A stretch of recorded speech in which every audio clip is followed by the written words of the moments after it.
Hey guys, പെട്ടെന്ന് തന്നെ friends വിളിച്ചു. പറഞ്ഞതോ നമുക്ക് പള്ളിയിൽ പോകാം. ഏത് പള്ളിയിൽ? അപ്പുറത്ത് കിടക്കുന്ന പുളിങ്കുന്ന് പള്ളിയിൽ, നമ്മുടെ മറ്റേ വിജയുടെ പടമൊക്കെ ഷൂട്ട് ചെയ്ത ആ സൂപ്പർ പള്ളിയിൽ. അപ്പോൾ നമുക്ക് കുപ്പായം മാറാം. തുണി മാറിക്കഴിഞ്ഞു. ഇപ്പം ഞാൻ നേരിട്ടുകൊണ്ടിരിക്കുന്ന ഏറ്റവും വലിയ പ്രശ്നം ചൂടാണ്. ചൂട് ഈസ് അസഹനീയം.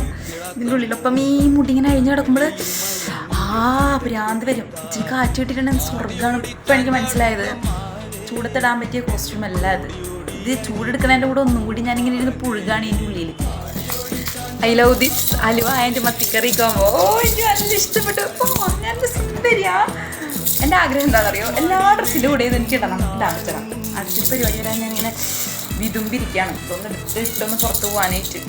ഇതൊക്കെ ഇങ്ങനെ ഇരിക്കുമ്പോൾ ഇടാൻ തോന്നും. അല്ലെ സാരി എടുക്കുമ്പോൾ എന്ത് വലിയ കമ്മല്, എന്ത് വലിയ വള എന്നെ മനസ്സെന്നോട് പറയും.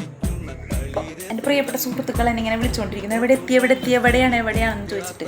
ഞാനിവിടെ ഫാഷൻ പരേഡ് കളിക്കണം, അവർക്ക് അറിയില്ലല്ലോ. പിന്നെന്ത്, രണ്ട് പൊതിയെന്നുണ്ടെങ്കിൽ കേൾക്കാമല്ലോ എന്നുള്ളൊരു സമാധാനത്തിൽ അങ്ങ് ഓടിപ്പടഞ്ഞ് പോവും. ഞാൻ എൻ്റെ സ്ഥായി ഭാവത്തിലേക്ക് ഇറങ്ങിയിരിക്കുകയാണ്. ഞാനെന്നുണ്ടെങ്കിൽ ഈ രണ്ട് വള്ളികൾ ഇവിടെ നിന്ന് ഇങ്ങനെ വലിച്ചിടാം. ചലങ്കയും സാധനങ്ങളൊക്കെ അയച്ച് വെച്ച് simple and humble. Okay, by.